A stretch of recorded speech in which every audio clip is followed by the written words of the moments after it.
Chapter 27, Ravi. Parima storms into my room, waving a piece of paper. "Wake up, Ravi, and explain this to me right now," she says, pulling the sheets off my face. "What is it?" I ask, rubbing my eyes. "What's wrong?" Her hands are shaking as she pushes the wrinkled paper under my nose.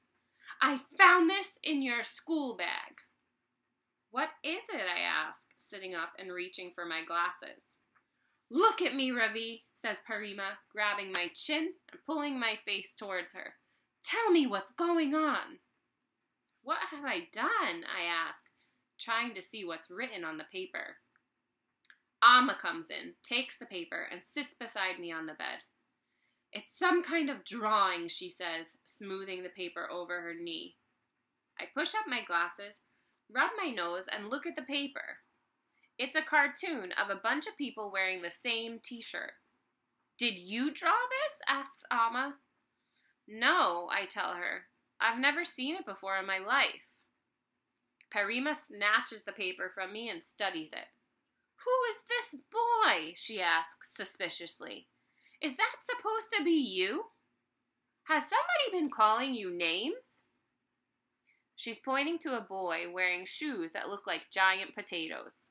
I know who it's supposed to be. "This isn't me. It's the boy who sits behind me in class. He goes for special help. I call him Bigfoot, but his real name's Joe Sylvester," I say.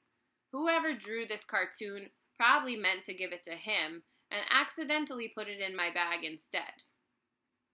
I hope this will satisfy my grandmother and put an end to the drama, but instead she starts up again. "Why do you and Mr. Big Feet sit together?" she demands. "Are you friends?" Amma asks. "We don't sit together. I sit behind him. The seating is alphabetical," I explain. "Surayanen comes before Sylvester. And no, Amma, we are not friends." My mother knows me too well. "What's going on, Raja?" she asks softly. "You have to tell me." I want to tell her everything. How Dylan Samreen called me curry head, and how I ran away and hid in the bathroom. How I have not made a single friend at school, and have been ridiculed and laughed at every single day since day one.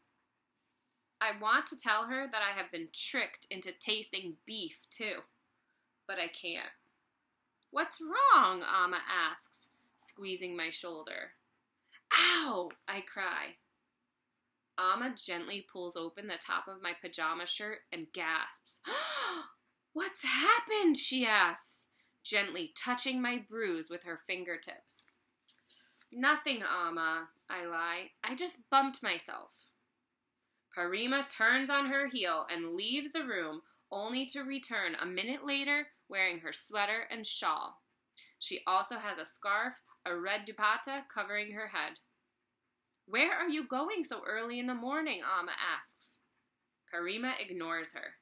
"Get up, Ravi," she commands. "Why?" I ask. "I am coming to school with you. I want to see for myself what's going on at this so-called Albert Einstein Elementary School." "Nothing is going on, Parima," I say, "and you cannot come with me to school." "When did you start answering back to your elders?" she says, her eyes flashing. "All this American influence. Are you ashamed of your Parima now? Embarrassed of her sari and bindi?" "I'm sure that's not how he feels," Amma says. "What do you know about it, Rushni?" Parima snaps. "Tell her, Ravi. It's true, isn't it? You wish your silly old Parima had stayed behind in Bangalore where she belongs, don't you?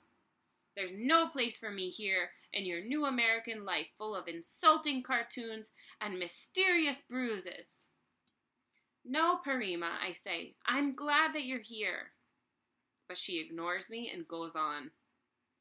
"I'll tell your Paripa to bring the suitcases from the garage. We'll buy a plane ticket today and fly back to Bangalore." Amma sighs. Don't be silly, Minama. Ravi just told you he doesn't want you to leave. Parima narrows her eyes at Amma.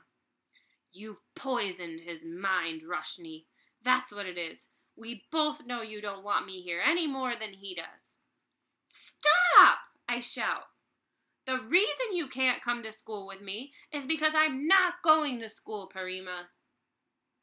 Are you feeling sick again, Raja? My mother asks, quickly putting her hand on my forehead to check for a fever. Let me feel your pulse, says Parima, putting her fingers on my wrist. Now, all of a sudden, her voice is quivering with concern. I'm not sick, I say, pushing their hands away. I'm finished with Albert Einstein Elementary School forever. I quit.